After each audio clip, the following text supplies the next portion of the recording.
If you want to put a profile on a curved edge with a router bit that does not have a bearing, install 2 bolts with the guide bushings into the fence slots.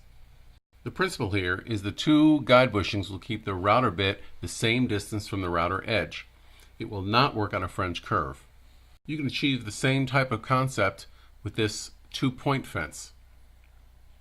Either way, it's a great way to profile an edge with a router bit that does not have a guide bearing. Here I'll use a half-round bullnose to profile my edge. After adjusting the height of the router and the depth of the cut, I simply make my profile cut.